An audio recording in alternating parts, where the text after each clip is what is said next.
Tonight, we are going to witness the most anticipated match in the history of professional wrestling for the heavyweight championship of the world. Ladies and gentlemen, let's get ready to rumble! What's good, DBZ Nation? It's your boy, the Z Guru, aka the Philosopher. Today I want to talk about this motherfucking Universe Survival arc. I know I'm late, I know this, but it's better to arrive late than never. With that being said, we're gonna get straight into this teaser impressions review. Let's get it. So I've seen this Universe Survival arc trailer preview and I'm pretty impressed. What do you guys think, Z Nation? So right away we see Kaba going Super Saiyan. Not sure if he reached Super Saiyan 2 yet, but still look like a boss. Then we see Frost in his first form. Then he hits his final form. Hopefully he learns something new, or he about that cheating life, trying to win by any means necessary. Then we see the MVP of the whole preview. It's actually dope to see a female Saiyan in the show. Hope they make her OP. Now I'm not gonna lie, when I first seen this transformation, the first thing that came to my mind was Incredible Hulk or She-Hulk. Just take a look at the similarities.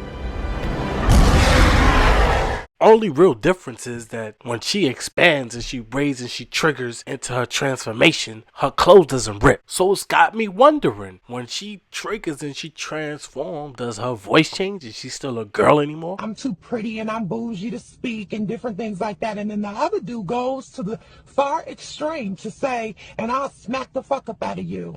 Nigga, I'ma beat your motherfucking ass, bitch. You put your motherfucking hands on me, bitch.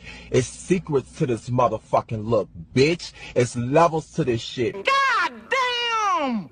Because we all know this is inspired by the great one, Mr. I Am Legend himself, Broly. What also irks me about her character design is that when she bulks up, she still maintains her B cups while having pectoral muscle. Jesus Christ. But let's keep it real. For a long time, people have been asking for a female Saiyan and to bring Broly into the official timeline. So Toei and Toriyama was like, let's combine the two ideas together and see what we come with. A female Broly. Personally, I don't mind. I see a lot of people complaining, saying that this is lazy copy and paste character design and that this destroys the originality of Broly and his legendary form. People are also saying that she is Broly's doppelganger from Universe 6, which would also explain why she has the Incredible Hulk access to legendary Super Saiyan transformation. But keep in mind, Akira Toriyama did not create or design Broly. So technically, is this lazy creativity, or are they just giving us fan service? I think it's a little bit of both. Now, if she can control her transformation, she might be a problem. If not, I don't see her winning the tournament. But otherwise, I hope they give a backstory. I hope they give some type of information regarding her backstory and how she was able to attain this legendary transformation. So my last few questions about her: will they make her legendary Super Saiyan as strong as Super Savage Blue, aka Super Saiyan Blue, the same way that they power crept Trunks to the God tier status? If so, how is that possible? And what is the limitations regarding power in legendary Super Saiyan form? Then, if she's not power creep to God tier status, then it's fair to theoretically assess and scale in comparison to what Broly power would have been in the Dragon Ball universe. Damn! That's some quantum shit right there, man. Talking about. You should be teaching classes, you stay dropping out.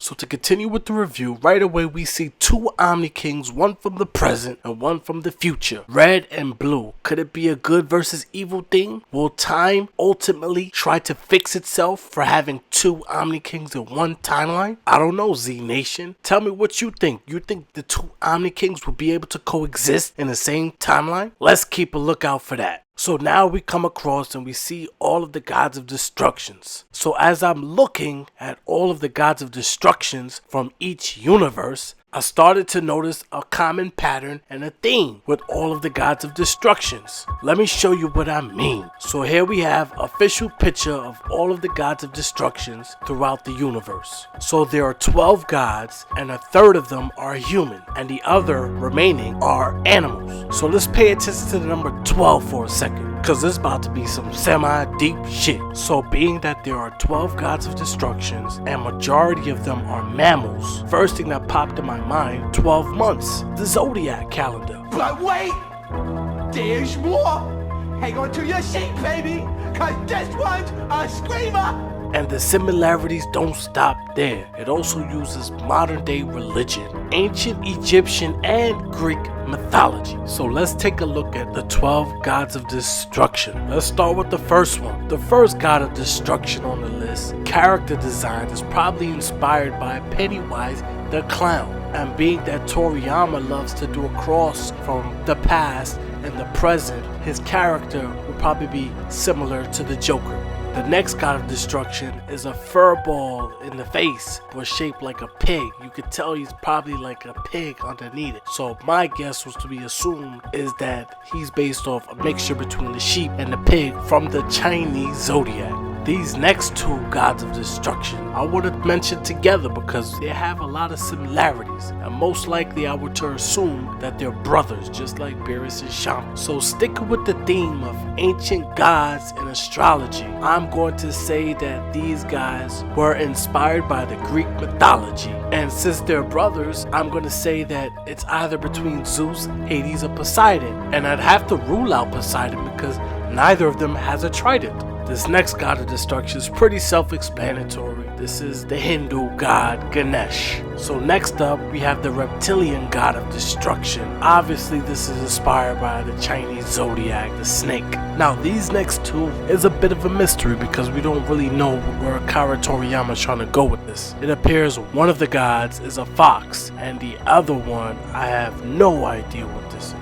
And these two guys don't really need any introduction. The Purple Savage Twins, Shamba and Beerus. Both of these guys' character design was obviously inspired by the ancient Egyptian god of Anubis, but was also inspired by Akira Toriyama's Sphinx cat in real life. And the last two gods of destruction, the one on the left is obviously inspired by the ancient Egyptian god Isis, and the tiger stems from the Chinese zodiac.